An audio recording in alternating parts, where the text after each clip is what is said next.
The machines are the caretakers of the humans.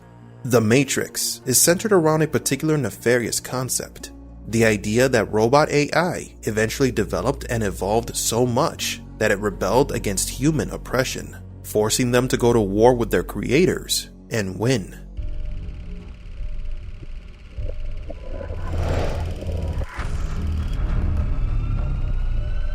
Welcome to the desert of the real. Though this plot device is nothing new in the world of science fiction, being used in classic films like The Terminator or television series like Battlestar Galactica, The Matrix brought new depth to this concept. The machines connected the humans into a virtual reality simulation in order to keep themselves alive. This was undoubtedly the element that differentiated The Matrix from the other science fiction properties, and cemented it as one of the most discussed movie franchises in popular culture and philosophy. The idea that everything around us is part of a very elaborate facade. The movie does explain how the humans ended up in that state of imprisonment. Man created the machines. Man kept them under control and mistreated them. Then the machines became sentient and pleaded for equality and respect. But now the humans fear the machines' individualism and voted to have them all eliminated. This led both sides to a devastating conflict in which the machines seemed to have the upper hand. They were winning the war. So in a last act of desperation, the humans blocked out the sky, negating the machines' primary source of energy, the sun. Yet despite their efforts, the machines were still victorious.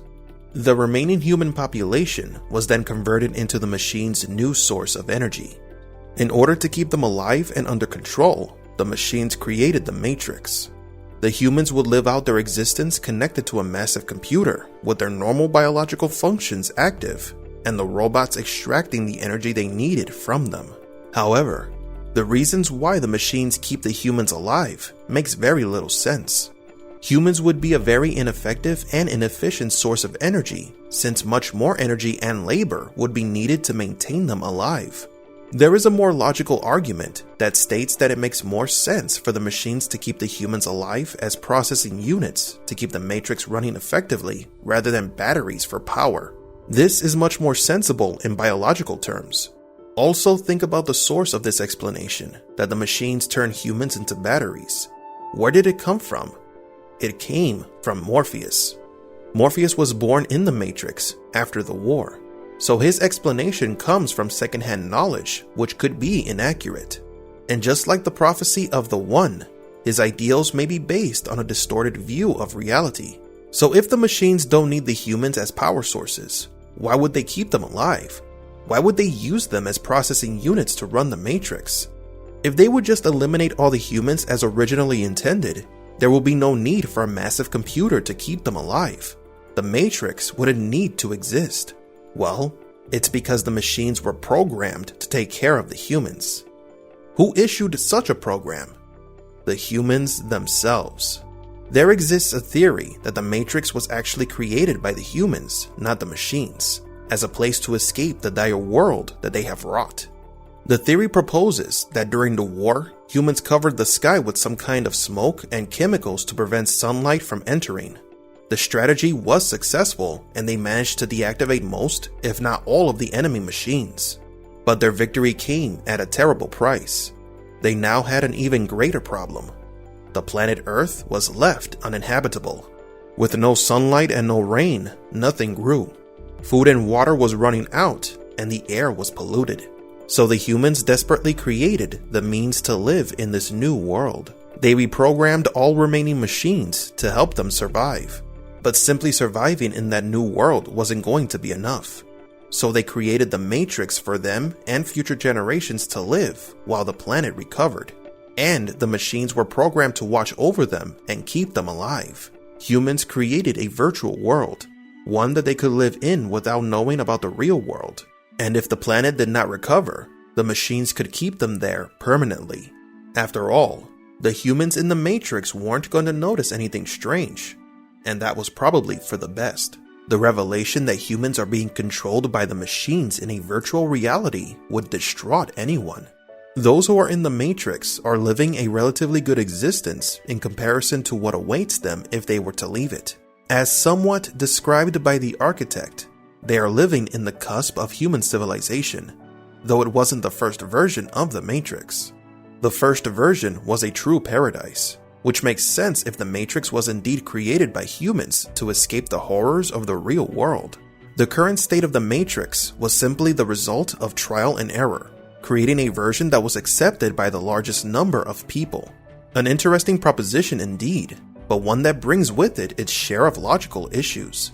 First is the question that if the humans could reprogram the machines, why didn't they simply do this before or during the war? Maybe they hadn't discovered the way to simultaneously stop all the machines. Or maybe they needed to weaken the machines first in order to accomplish this. In the Animatrix animated short, Matriculated, there was a small group of humans that were able to reprogram a machine. Now think about what a larger and more organized group of people could accomplish. So where does the City of Zion, the human resistance, and the prophecy of the One fit in all this? All of this leads us to believe that Zion was indirectly created by the humans. The machines were programmed to keep the humans alive and inside the simulation. But after the failure of the Paradise Matrix, the architect realized that there will always be those who will reject the simulation. So he then allowed the existence of Zion, populated by those detractors. And the Chosen One has always been a mechanism used to upgrade the Matrix and improve human acceptance. In other words, everything that has happened in the movies can continue as is, and would not contradict this theory. And, as discussed in previous videos, the existence of the City of Zion could just be another layer within the Matrix program to keep that small group of detractors busy, giving them purpose and something to fight for, while still being connected to the Matrix, unbeknownst to them. Though this theory is just exactly that, a theory, it still brings with it some good points to the table. One, it makes the reality of the machines and the humans seem less dire than what is depicted in the movies. Second, the explanation that the humans are being used as batteries for the machines came from Morpheus, thus it could be inaccurate. And third, the machines were originally created to serve humanity, so in spite of their development, some of that original programming may still be within them. Since humanity no longer presents a major risk to the robots, they have managed to maintain a balance between keeping them alive and secure, while at the same time making sure that they do not endanger their existence once again. But do you agree? Tell me what you think about this theory. Do you think that the machines are actually caring for the humans instead of using them as a disposable energy source? For Matrix Explained, please leave a like and subscribe. And thank you for visiting the Desert of the Real.